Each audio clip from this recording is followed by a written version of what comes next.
राष्ट्र धर्म सर्वोपरि है, यह कहने वाला केवल दुनिया में एकमात्र देश है भारतवर्ष। इसका प्रमाण है हमारे पुराने धर्म ग्रंथ वेद शास्त्र पुराण उपनिषद।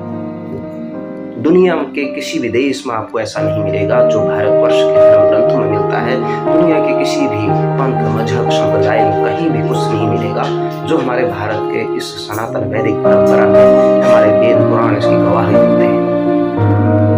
अथर्ववेद में कहा गया है, भद्रम इच्छन्तः ऋषिः स्वर्विदः तपो दीक्षाम उपसेदुः अग्रे ततो राष्ट्रं बलम ओजश्च जातम तदस्मै देवाः उपशमनमन्तु।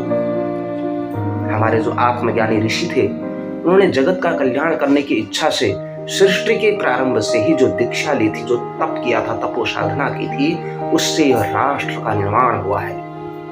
राष्ट्रीय बल और ओज भी प्रकट हुआ है। इसलिए सब यहाँ निबद्ध होकर के, लक्ष्य बद्धित होकर के इस राष्ट्र के सामने विनम्र होकर के इसकी सेवा करें, ऐसा हमारे प्राचीन ऋषियों ने, आत्मज्ञानियों ने कहा है। ऋग्वेद में कहा गया है, यस्य इमे हिमवंतो महित्वा यस्य समुद्रस्य सह आहुः यस्मे में प्रदेशो यस्य तस्मै देवा हविषा विधेन। अर्थात हिमवान हिमालय जिसका गुणगान गा रहा है, नदियों समेत समुद्र जिसके यशोगान में निरत हैं, बाहु सदृश दिशाएं जिसकी वंदना कर रही हैं, उस राष्ट्र देव की हम हमेशा अर्चना करें, उनको अपना सर्वस्व समर्पण करें, ऐसा हमारे प्राचीन ऋषि मुनियों ने अपने वेद शास्त्रों में, धर्म ग्रंथों में कहा गया है। महाभारत में कहा गया है, माता भूमि पुत्रो अहम पृथिव्याः। ये धरती हमारी माता है, हम इसके पुत्र हैं। यानी धरती माता हमारे जीवन का एक अस्तित्व के लिए एक प्रमुख आधार है, हमारा भरण पोषण करती है। इसलिए वेद आगे कहते हैं, उपसर्प मातरम भूमि, हे मनुष्यों, मातृभूमि की सेवा करो, अपने राष्ट्र से प्रेम करो।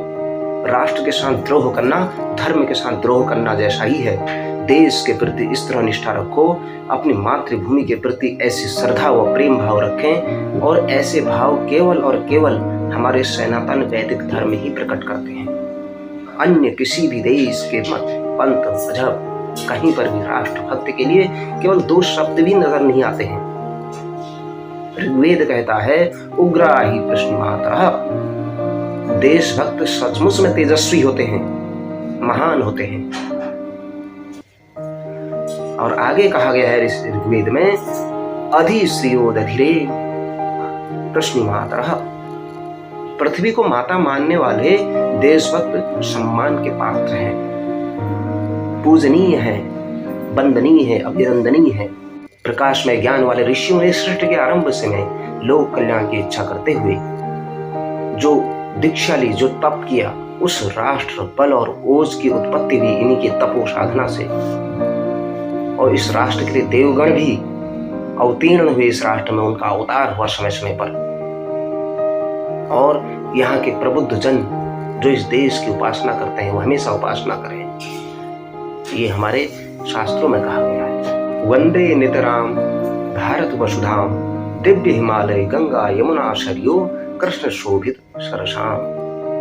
देवभूमि हिमालय, गंगा, यमुना, सरयू, कृष्णा और कई नदियों के साथ चमकने वाली भारत की भूमि को नमन है। त्यजेदेकम कुलस्यार्थे ग्रामस्यार्थे कुलम त्यजेत, ग्राम जनपद स्यार्थे आत्मर्थे पृथ्वी त्यजेत।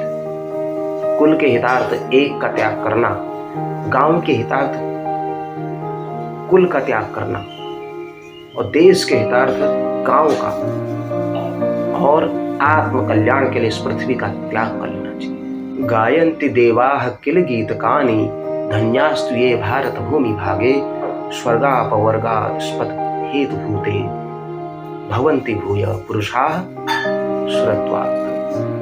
देवता गीत गाते हैं स्वर्ग और अपवर्ग की, यानी मार्गभूत जो भारत भूमि है, इस भाग में जन्मे लोग देवताओं की अपेक्षा से भी अधिक धन्य है। अर्थात मोक्ष के मार्ग स्वरूप भारत भूमि को धन्य धन्य कहते हुए देवगण भी इसका शौर्यगान करते हैं, यशोगान करते हैं। यहाँ पर मानव जन्म पाना देवत्व पद प्राप्त करने से भी कहीं अधिक बढ़कर है। अथर्ववेद कहता है, वयम तुभ्यम बलिहतो श्याम, हम सब मातृभूमि के लिए बलिदान देने वाले हों, सर्वस्व समर्पण करने वाले हों। ऋग्वेद में ये भी कहा गया है, यते मही स्वराज्ये, हम स्वराज्य के लिए सदा यत्न करें, प्रयत्न करें, स्वराज्य की भावना, स्वदेशी की भावना विकसित करें। यस्मान्यन परमस्ति भृतम, यह अथर्ववेद कहता है। उसने कहा है, स्वराज्य से बढ़कर कुछ भी नहीं है। जहां अपना राज्य नहीं, अपना स्वराज्य के पराधीन है हम, वहां क्या है? कुछ भी नहीं। और हमारे वेद पुराण उपनिषद कहते हैं, जननी जन्मभूमिश्च स्वर्गादपि गरीयसी अपि स्वर्णमयी लंका न मे लक्ष्मण रोचते। भगवान श्री राम लक्ष्मण से कहते हैं इस मातृभूमि की प्रशंसा करते हुए कि माता का प्यार और दुलार, वात्सल्य अतुलनीय है। जन्मभूमि यानी जननी और जन्मभूमि का स्थान अपने इस पृथ्वी पर स्वर्ग से भी बढ़कर है, वो श्रेष्ठ और महान है। इसलिए हमारे कवियों ने, महामानवों ने इस जन्मभूमि की गरिमा को, उसके गौरव को जन्मदात्री के तुल्य ही माना है।